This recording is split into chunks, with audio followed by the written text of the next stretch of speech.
आखिरकार महर्षि अगस्त्य ने इंद्र की भरी सभा में उर्वशी, उसके प्रेमी और नारद मुनि को क्यों दिया श्राप।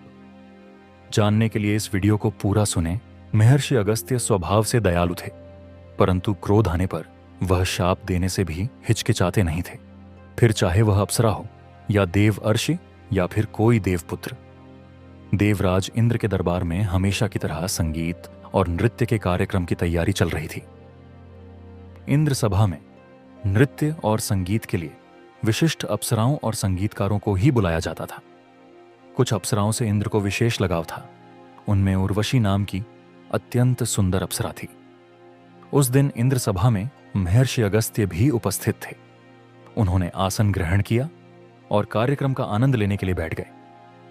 नृत्य का दायित्व उर्वशी पर था और वीणा पर साथ देने के लिए स्वयं देवर्षि नारद विराजमान थे, जो संगीत के बहुत बड़े ज्ञाता थे। इंद्र का पुत्र जयंत भी सभा में विराजमान था। हालांकि यह बात बहुत कम लोग जानते थे कि जयंत और उर्वशी एक दूसरे से प्रेम करते थे, परंतु उस दिन उनसे भूल हो गई। अगस्त्य के आसन ग्रहण करते ही संगीत का कार्यक्रम आरंभ हो गया। नारद ने वीणा पर मधुर तान छेड़ी तो उर्वशी के पैर संगीत की ताल पर थिरकने लगे। नारद की वीणा में रागिनियां बसती थीं और उर्वशी के नृत्य में भी जादू था। नारद और उर्वशी का तालमेल अद्भुत था। इंद्र सहित समस्त देवी देवता और अगस्त्य मंत्र मुग्ध होकर कार्यक्रम का आनंद ले रहे थे।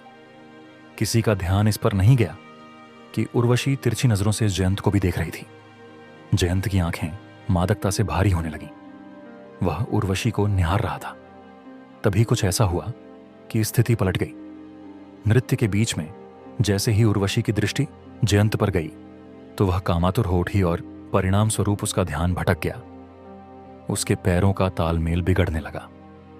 नारद ने तुरंत उर्वशी की त्रुटि पकड़ ली। उन्हें इसका कारण समझते भी देर नहीं लगी, परंतु भरे दरबार में सबके सामने कुछ कहना उचित नहीं था। इसलिए नारद ने वीणा की ताल बदलकर उसे उर्वशी के लड़खड़ाते कदमों के साथ मिलाने का प्रयास किया, परंतु उर्वशी का ध्यान ऐसा भटका कि वह फिर संभल ही नहीं पाई। देवर्षि नारद ने बहुत प्रयास किया, परंतु बात नहीं बनी। आखिरकार उर्वशी के नृत्य और नारद के संगीत के बीच बिगड़ते सामंजस्य पर महर्षि अगस्त्य का ध्यान चला गया। उन्होंने उर्वशी और जयंत के बीच आंखों आंखों में चल रहे संकेत भी देख लिए थे। महर्षि अगस्त्य को उनकी यह धृष्टता देखकर क्रोध आ गया। उन्हें इंद्र के दरबार में अपने सामने चल रहा यह नाटक अपमान की तरह प्रतीत हुआ। वे क्रोध में आ गए और अपने आसन से उठ खड़े हुए।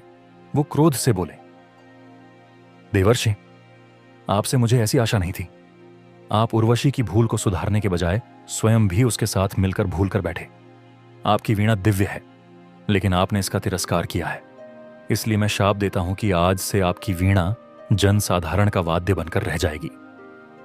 यह सुनकर नारद बहुत लज्जित हुए। उन्होंने महर्षि अगस्त्य से क्षमा मांगी और शाप वापस लेने का अनुरोध किया, लेकिन देर हो चुकी थी। महर्षि ने शाप वापस लेने से मना कर दिया। फिर उन्होंने उर्वशी से कहा, हे अप्सरा, तुम्हें अपने रूप पर बहुत गर्व है, इसलिए मैं तुम्हें शाप देता हूं कि तुम्हें पृथ्वीलोक पर देवदासी बनकर जन्म लेना होगा।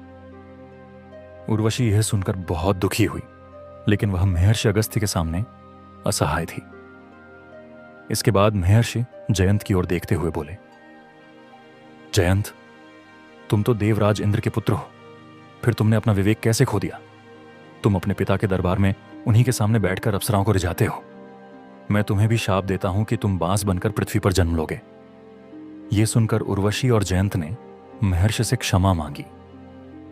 तब अगस्त्य ने कहा, देवदासी के रूप में जब उर्वशी अपना पहला नृत्य प्रस्तुत करेगी और पुरस्कार में वेणु प्रदान किया जाएगा, तब उर्वशी और जयंत को मेरे शाप से मुक्ति मिल जाएगी। इस तरह नारद उर्वशी और जयंत को उनकी त्रुटियों के लिए शाप देकर महर्षि अगस्त्य देवराज इंद्र की सभा छोड़कर चले गए।